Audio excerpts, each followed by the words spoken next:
दोस्तों नमस्कार। आज मैं आपसे असम राज्य के बारे में बात करूंगा। असम का नाम सुनते ही हमारे दिमाग में एक ऐसी तस्वीर उभर कर सामने आती है जो शेष भारत को पूर्वोत्तर भारत से जोड़ती है। असम एक ऐसी धरती जहां पर चाय के बागान हैं, जहां पर तेल मिलता है और जहां पर एक सींग वाला गेंडा मिलता है। इसके अलावा हम लोग इन्वायरमेंट और इकोलॉजी में राष्ट्रीय उद्यानों के बारे में पढ़ते हैं और इससे ज़्यादा असम के बारे में, बिहू के बारे में जानते हैं।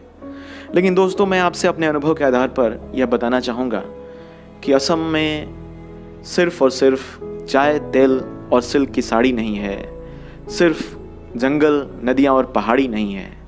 वहाँ के लोगों में प्यार है, वहाँ की बोली में मिठास है, वहाँ पर बिहू का डांस है, वहाँ पर लचित बोरफुकन का शौर्य है तो भूपेन हजारिका का संगीत है। असम एक ऐसा राज्य जो अपनी संस्कृति और अपने हरियाली के लिए पूरे भारतवर्ष में जाना जाता है। पर दोस्तों, मैं आपसे ये बात आज इसलिए असम के बारे में बात करना चाहता हूँ क्योंकि सिर्फ और सिर्फ इन्हीं विशेषताओं के अलावा असम की एक और विशेषता है और वो विशेषता है उसकी वार्षिक विपदा, बाढ़, जो हर साल वहाँ पर आती है। और हर साल जब बाढ़ वहाँ पर आती है तो कम से कम 2 से 3-4 महीने के लिए वो कंप्लीट लॉकडाउन कर देती है और वहाँ का जनजीवन बहुत ही ज़्यादा खराब हो जाता है। चूँकि मैंने बनारस में भी लॉकडाउन देखा है, बाढ़ देखा है और बाढ़ की विभीषिका देखी है, पर ब्रह्मपुत्रा के द्वारा लाई गई बाढ़ कुछ ज़्यादा भयावह होती है। तेजपुर के पास जब बालीपारा में बाढ़ आया था तो वहाँ के जो जंगली जानवर हैं वो निकल करके बाहर आने लगते हैं और मैन एनिमल कन्फ्लिक्ट बढ़ जाता है। जब हाथी जंगलों से बाहर निकलते हैं, पानी भर जाता है। जब काजीरंगा में गेंडे काजीरंगा के राष्ट्रीय उद्यान से बाहर रोड पर आ जाते हैं, तब बहुत दिक्कत का सामना करना पड़ता है। इसके अलावा वो सारे लोग जो बाढ़ के क्षेत्र में रहते हैं उन्हें रोड पर रहना पड़ता है। कई हफ्तों तक बिजली पानी की समस्या आ जाती है। दोस्तों, मैं बाढ़ के भौगोलिक कारणों पे, उसके परिणाम पर आज बात करने के लिए नहीं आया हूँ।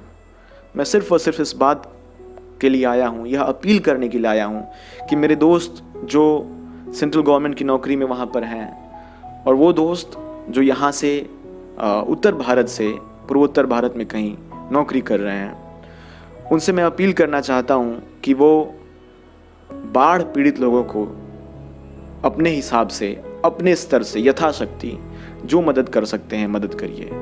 क्योंकि अगर आप मदद करते हैं तो यही हमारा उस मिट्टी के प्रति कर्तव्य होगा, यही हमारे लिए राष्ट्रवाद होगा। दोस्तों, वहाँ की बाढ़ की विभीषिका मैंने देखी है और मैंने हर संभव कोशिश की है वहाँ मदद करने के लिए। मेरे बहुत सारे दोस्तों के पास इतने ज़्यादा कपड़े हैं जो वो अपने अटैची से निकालना भूल जाते हैं और रखे रह जाते हैं। कभी आप तेजपुर से आगे की तरफ बढ़िए, फिर आप देखिए कि बाढ़ के दौरान क्या हालात होते हैं वहाँ पे।